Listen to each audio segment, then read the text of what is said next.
Welcome to digitalconstructive.com, and in this video we're going to be talking about the C-34 license, also known as the pipeline contractor license. So what is a pipeline contractor? A pipeline contractor fabricates and installs pipelines for the conveyance of fluids such as water, gas, or petroleum, or for the containment or protection of any other material, including the application of protective coatings or systems and the trenching, boring, shoring, backfilling, compacting, paving, and surfacing necessary to complete the installation of such pipelines. And that definition is straight from the CSLB website, and that's the Contractor State License Board.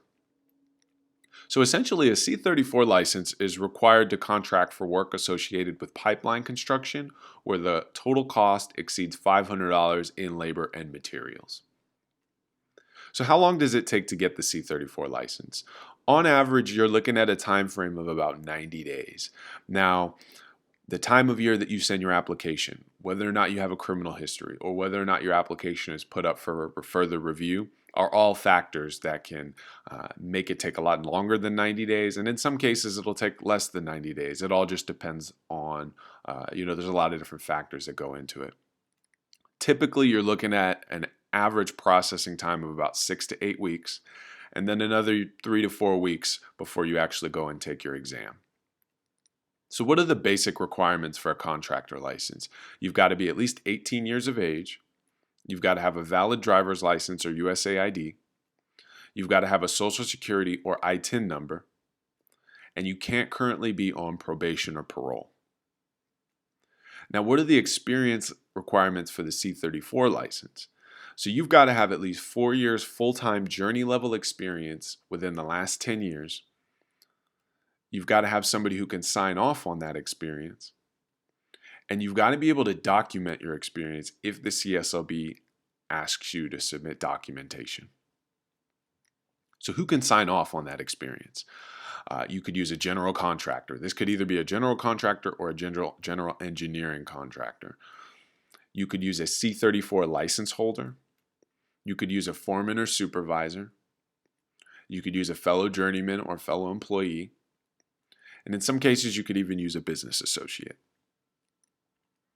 Now, filling out the C-34 license application. So whoever you choose to be your qualifying individual is also going to need to provide a brief but detailed description of your knowledge and skill set. So the way this description is written is going to be really critical to whether or not your application is accepted.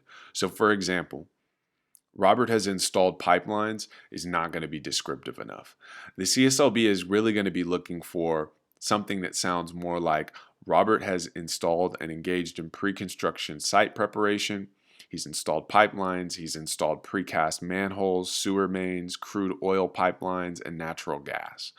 Now that's just an example, but it's a description that has to be go into detail about your knowledge and skill set. So remember that. So criminal history.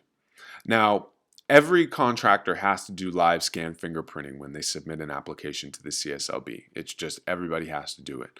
If you do have a criminal record, it's best to just be 100% honest on your application because it's going to come up when you do fingerprinting. So typically the CSLB is looking mainly for fraud, forgery, or embezzlement. If it doesn't fall under those three categories, typically you're okay. But just again, be honest on the application, even if it happened years ago, even if it was expunged, even if you don't think it's that big of a deal, be honest on your application because it's going to come up when you do your live scan. Be prepared to submit any court documents that the CSLB asks you to submit. So what's on the exam? So there's going to be two parts. There's going to be 115 questions on contractor law.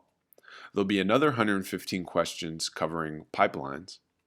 You'll have 3 hours to complete each portion. It's multiple choice, and it's going to be done on site on a computer. And you can bring a translator if you need to. So the C-34 license has its own exam. So 20% of the test is going to be covering planning and estimation. 34% of the test is going to cover installation of new pipelines. 8% of the test is going to cover removal, repair, and maintenance of existing systems. 10% of the test is going to cover specialty pipeline projects, and 28% of the exam is going to cover safety. So this is just a snapshot of the C-34 license exam. I suggest if you want to look more deep into this, you can go to our website and check out our full post on the C-34 license. So after you pass the contractor license exam, you're going to get your results immediately. It's done on a computer, so you'll know whether you pass or fail right there on the spot. There are retakes. Usually you take your test again within 3 weeks. I've seen some situations where you can retake it in a shorter time than that, but typically you'll go and you do your retake then. Now, after you pass the test, you've got to pay what's called your license activation, and you've got to provide what's called a contractor bond number. And then typically you get your license in the mail in about 2 to 3 weeks. So what are the costs associated with getting the C-34 license? You're going to pay a state application fee. You're going to pay a license activation fee every 2 years. You're going to cover the costs of fingerprinting. And then you've got to have what's called a contractor bond, which includes a fee. Now, I've got a separate video that covers the most current up-to-date fees. You'll see it at the end of this video, so you'll definitely want to watch that to know what the current costs are for getting the C-34 license. As far as the contractor bond, you'll see that at the end of the video too. It's another subject. The cost of your contractor bond, there's a lot of different factors that are, would contribute to how long and how much your contractor bond will be. So I suggest you check those videos at the end. But those are the main fees associated with getting the C-34 license. So in conclusion, getting your C-34 license, it can be a very smooth process. You've just got to make sure that you have the correct information, which you now have.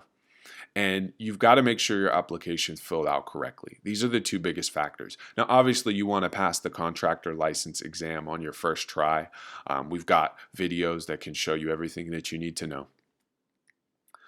This is digitalconstructive.com. For any other additional information, we've got a ton of other videos. If you found this video helpful, click the like button, subscribe to our channel. If there's a video you want us to make, drop it in the comments and we'll do our best to make that happen. But again, this is digitalconstructive.com, and thanks for watching.